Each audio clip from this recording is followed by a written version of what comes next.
ሰላም ተኸታተልቲ መዳ ፎሬክስ አካዳሚ ከመይ ኣለኹም? ኣብ ዘለኹም ናይ ዕረፍቲ ግዜ ተሕልፉ ክትህልው እናተመለኹ ንሎም መዓልቲ ድማ ከምቲ ልሙድ ናይ ፎሬክስ ማርኬት ኣናሊሲስ ሒዘ መፅእ ኣለኹ። ሼር ላይክ ሳብስክራይብ ጌርኩም ክሳብ መወዳእታ ክትከታተሉ ድማ ብኣኽብሮት ይዕድመኩም። ብቐዳምነት ኣብቲ ናይ ፋንዳሜንታል ዝምልከት ኔክስት ዊክ ኣዝዮም ሃይ ኢምፓክት ኒውስ ኣለውና። ናይ ዩኤስ ዶላር ሲፒአይ፣ ናይ ግሬት ብሪቴን ሲፒአይ፣ ከምኡውን ናይ ኒውዚላንድ ናይ ኢንተረስት ሬት ማለት እቲ ሲፒአይ ኮንሱመር ፕራይስ ኢንዴክስ ኮይኑ ኣብ ማርኬት ድማ ዓብይ ፅልዋ ዝገብር እዩ። ስለዚ እታ ናይ ዩኤስ ከምኡውን ናይ ግሬት ብሪቴን ኣዝዮም ፀለውቲ ኒውስ ኣለዉ። ኤንዚዲ ድማ ኒውዚላንድ ንሶም ተሪፎም ዘለዉ ኢንተረስት ሬት ዲሲሽን ዘይገበሩ ስለዚ ናቶም ዳታ እውን ሪሊዝ ዝኾነሉ እዩ። ኣብ ኤንዚዲ ኢሮ ኤንዚዲ ጂቢፒ ኤንዚዲ ዝኣመሰሉ ፔርስ ድማ ኣዝዩ ሃይ ኢምፓክት ክገብር እዩ ማለት እዩ። ስለዚ ንዕኡ ኣብ ግምት የእቲና ናብቲ ቴክኒካል ድማ እንታይ ይመስል ኣሎ ውሕዳት ፅፉፋት ፊልተር ገይረ ድማ ኣፃሪ ሃይ ፕሮባቢሊቲ ዘለዎም ሰታፕ ሒዘ መፅእ ኣለኹ። ሌትስ ጎ ቅድሚ ናብቶም ትሬድ ንገብሮም ምእታውና ናብ ዲኤክስ ዋይ ወይ ድማ ዶላር ኢንዴክስ ክንርኢና። ዶላር ኢንዴክስ ኩሉ ግዜ ነቲ ሓፈሻዊ ናይ ዓለምና ማርኬት ከመይ ከም ዘሎ ገለ ስእሊ ስለ ዝህበና ማለት እዩ። ስለዚ ዶላር ኢንዴክስ እንድሕሪና ዋላ ብናይ ሃየር ታይም ፍሬም ክሪአን ከለና ፕራይስ ሪጀክት ኮይኑሎ ካብ ላስት ዊክ ማለት እዩ። ሕጂ ድማ ኣዝዩ ኣገዳሲ ዝኾነ ናይ ማርኬት ኮንሳሊዴሽን ወይ ድማ ሬንጅ ፎርም ገይርልና ኣሎ። ስለዚ ኦቨርኦል ፕራይስ ኣብ ናይ ቢሪሽ ትረንድ እዩ ዘሎ ከም ዝሪኦ ዘለና። ግን ሕጂ እንታይ ኢና ክንፅበ ፕራይስ ነዚ 103.3 ብሬክ እንተገይሩ there is potential move ናብዚ ትረንድ ላይን እዚ ናይ ምውፃእ ተኽእሎታት ክህልዎ ይግባእ። ምክንያቱ ኢምባላንስ ካንድልስ ኣለና ኣብዚ። ስለዚ ማርኬት ናብዚ ፑሽ ናይ ምግባር ተኽእሎ ክህልዎ እዩ። እዚ እንድሕር ፑሽ ገይሩ ድማ እቶም ንሕና ትሬድ ንገብሮም ጂቢፒ ዩኤስዲ እንጌሩ ዩኤስዲ ድማ ናይ ዳውን ትረንድ ፎርም ክገብሩና ይኮነ ወይ ድማ ሴል ክኸዱ ይኽእሉ እዮም። ስለዚ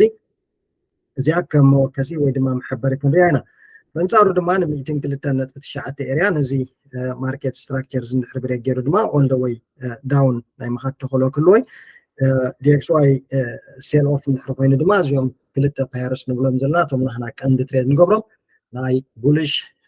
ባህሪ ከርእዩና እዮም ማለት። ስለዚ እዛ ዶላር ኢንዴክስ ከምዚኣ ጌርኩም ማርክ ግበርዋ ከም መወከስ እናተጠቀምኩላ ድማ ክትከዱ ትኽእሉ ኢኹም። ቀፂልና ናብ ጂዩ ክንመፅእ ኢና ወይ ድማ ናብ ግሬት ብሪቴን ምስ ዶላር ማለት እዩ ምስ ዩኤስ ዶላር ላስት ዊክ እንሪእናዮ ፕራይስ ቬሪ ቢዩቲፉል ዝኾነ ሰታፕ ሂብና ማለት እዩ። ነዚ ብሬክ እንተዘይጌርና ሴል ፖዚሽን ክርኢና፣ ነዚ ብሬክ እንተጌርና ድማ ባይ ፖዚሽን ክርኢ ኢልና ኣናላይዝ ጌርናዮ ነርና። ኣስ ኤ ሪዛልት ድማ ከምዝርአ ዘለና ፕራይስ ሪጀክት ኮይኑና ኣሎ። ቢሪሽ ኮንፈርሜሽን ካንድልስ ድማ ፎርም ጌርና ኦል ደ ወይ ድማ ማርኬት ድሮፕስ ኦኬ። ሕጂ ድማ እንድሕሪእናዮ ፕራይስ ኣዝዩ ኢምፖርታንት ዝኾነ ናይ ዳውን ትረንድ ላይን ሪጀክት ኮይኑሎ ወይ ድማ ሪስፔክት ጌርና ኣሎ።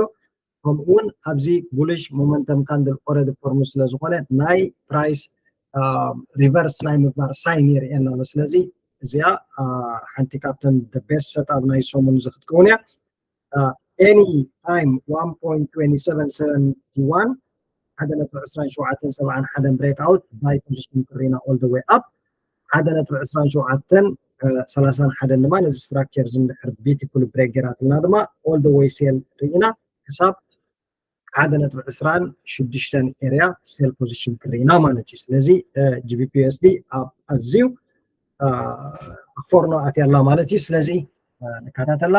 ናይስ ዝኾነ ሰጣብ ክትከውን እያ። 1.2771 ብሬክ ይረአና ግን ዝኾነ ባይ ፖዚሽን ከይንሕዝ። ስለዚ እዚኣ ብዘላቶ ሪጀክት ኮይና ድማ ኢንቢትዊን ናይ 20-30 ፒክ ዝኾኑ ኣብዚ ክፃወት ይኽእል እዩ። ግን ንዓና ቀንዲ ዘገድሰና እቲ ሙሉእ ፍሎው ናበይ ዘሎ ማለት እዩ። 1.2731 ብሬክ ተኮይኑ ግን ስቶፕ ሎስ ናና ኣባብ ጌርና ኦል ደ ወይ ሴል ፖዚሽን ክንርኢና ማለት እዩ። ቀፂልና እንሪኦ ጂቢፒ ጂፒዋይ እውን ኣዝዩ ብሉፅ ዝኾነ ማርኬት ስትራክቸር ፎርም ጌራትና ከም ዝርአ ዘለና ፕራይስ ሪጀክትድ ሃው ሜኒ ታይምስ ካብዚ ሪጀክት ኮይኑሎ ኦቨርኦል እንድሕሪእናዮ ድማ እዚ ማርኬት እዚ ድሕሪቲ ነዊሕ ሴል ክፈዶ ዝቐነ እዚ ድማ እቲ ከምቲ ዝረኣናዮ ደጊምና ተዘራረብናሉ ቅድሚ ሕጂ ማለት እዩ ናይ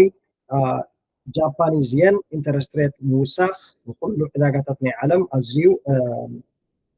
ዲስተርብ ገይርዎ ማለት እዩ ስለዚ እሶም ኢንተረስት ሬት ስለ ዝወሰኹ ድማ ኣብ ጂቢፒ ኣዝዩ ዓብ ጉድኣት ኣውሪዱቕኒ ማለት እዩ ሕጂ እዚ ድማ ናይ ሪካቨሪ የርእየና ኣሎ ስለዚ 188.3 ብሬክ ኣውት እንድሕር ኢና ባይ ፖዚሽን ክሪና 188.3 ብሬክ ኣውት ኦፍ ዲ ስትራክቸር ባይ ፖዚሽን ክሪና 186.3 ከባቢ እዚ ስትራክቸር እንድሕር ብሬክ ገይርና ድማ ስትሬት ኣወይ ሴል ፖዚሽን ኮንቲኒሽን ቱ ደ ዳውንሳይድ ኦቨርኦል ማለት እቲ ማርኬት ወላዳ ፌል ይሃሉ እምበር ሕጂ ብዚ ከም ዝሪኦ ዘለና ግን ስቲል ፕራይስ ባየርስ ኮንትሮል እናገበርዎ ይመፁ ከም ዘለዎ እዩ ዘርእየና ዘሎ ስለዚ 188.3 ብሬክ ኣውት ስትሬት ኣወይ ባይ ፖዚሽን ክንሕዝ ኢና ማለት እዩ ነዚ ጂፒዋይ እውን ሓንቲ ካብተን ደ ቤስት ሰትኣፕ ናይዚ ዝመፅእ ዘሎ ሰሙን እያ ብካልኣይ መንገዲ ዩሮ ዩኤስዲ ክሪኢና ዩሮ ዩኤስዲ እንድሕሪኢናያ ድማ ኣዝዩ ብሉፅ ዝኾነ ናይ ማርኬት ሬንጅ ወይ ኮንሶሊዴሽን ኣትልና ኣሎ ኦቨርኦል እንድሕሪኢናዮ እቲ ማርኬት ስትራክቸር ላስት ዊክ ክንዘራረበሉ ከለና እንታይ ተባሂልና ናብ ናይ ዩሮ ዩኤስዲ ዝኾነ ኣክሽን ኣይንወስደሉን ኢና ሕጂ ምክንያቱ ፕራይስ ኦልሬዲ ነዚ ናይ ዳውን ትረንድ ማርኬት ስትራክቸር ብሬክ ገይሩ ካልኣይ ድማ ቡሊሽ ኣግሬሲቭ ዝኾኑ ቡሊሽ ካንድልስ ኦልሬዲ ፎርም ገይርና ስለ ዘሎ ስለዚ ዊ ሃቭ ቱ ዌይት ኢልና ወይ ክንፅበዮ ኣለና ኢልና ነርና ማለት እዩ እዚ ድማ ተፀቢና ኣዝዩ ናይ ዝኾነ ሰትኣፕ ፎርም ገይራትልና ኣላ ማለት እዩ ስለዚ 1.09 ብሬክ ኣውት 1.09 42 ከባቢ ማለት እዩ ብሬክ ኣውት ባይ ፖዚሽን ክሪና በንፃሩ ድማ 1.86 ሓደ ነጥቢ 0.08 ሶሪ 1.0 around 1.8994 area all the way sell position ክሪና ኣብቲ ናይ previous low target ብምግባር ማለት ስለዚ ዩሮ ዩኤስዲ ቅልል ዝበለ ወይ ሲምፕል ወይ ብከምዚ ጌርና ሰት ንግበራ ናይስ ሰትኣብያ ማለት እዩ ካልእ ቀፂልና ዩሮ ኤንዚዲ እዚ ፓየር እዚ ብዙሕ ትሬድ ንገብሮ ፓየር ኣይኮነን ግን እንታይ ኣለና ምስቲ ሕጂ ናይ ኤንዚዲ ናይ ኢንተረስት ሬት ዲሲሽን ዝግበረሉ ሃይ ቮላቲሊቲ ወይ ድማ ኣብዚ ማርኬት ቮሊዩም ከምፅእ ካታሊስት ኮይኑ ከቀላጥፎ ስለ ዝኽእል ኢምፖርታንት ሰትኣብያ ኦቨርኦል ንሕሪና ወላ ብናይ ዴይሊ ታይም ፍሬም ክንሪኦም ከለና እዚ ማርኬት እዚ ፕራይስ ስቲል ኢን ደ ቡሊሽ ነይሩ ሪትሬስ ገይሩ ድማ ክልተ ግዜ ሰለስተ ግዜ ዝኾን ፕራይስ ነዚ ስትራክቸር ሪስፔክት ገይርዎ ኣሎ ስለዚ there is potential market move to the above ማለት እዩ ሕጂ እቲ ኒውስ እንታይ ክመፅእ እዩ ግን ንዓና ገሪ ኣገዳሲ ማለት እዩ at any time ግን 1.81 ብሬክ ኣውት እንድሕሪና ሰብ ፖዚሽን ንሓዝ ኦል ደ ወይ ድማ ፕራይስ ዳውን ናይ ምኻድ ተኽእሎ ክህልወይ በንፃሩ ድማ 1.82 ስትራክቸር ዝምሕር ብሬክ ገይሩ ድማ ቡሊሽ ካንድልስ ኦልሬዲ ፎርም ኮይኖም ኣለዉ ስለዚ ማርኬት ናብቲ ፕሪቪየስ ሃይ ናይ ምብፃሕ ተኽእሎ ክህልወ ስለዚ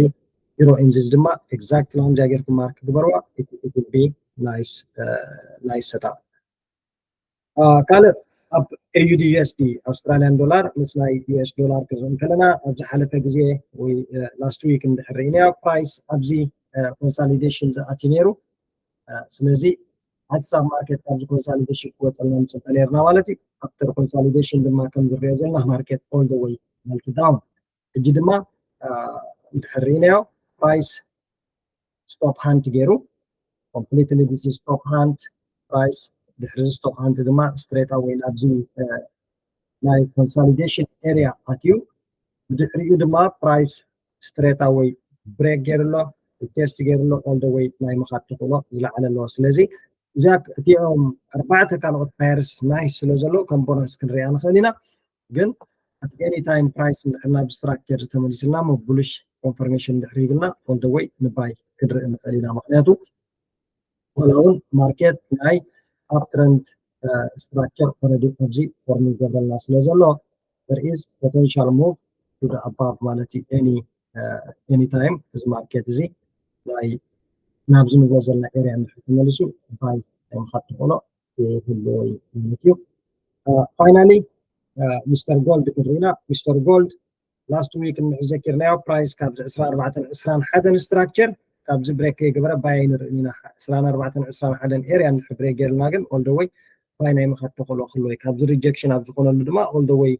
ዳውን ናብ 23 600 ናይ ምውራድ ተኽእሎ ክህልዎ ኢልና ነርና ማለት እዩ ስለዚ ከምዚ ንሪኦ ዘለና ድማ ፕራይስ ሪጀክሽን ገይሩ ኦል ደ ወይ ወሪዱ ቀኒዩ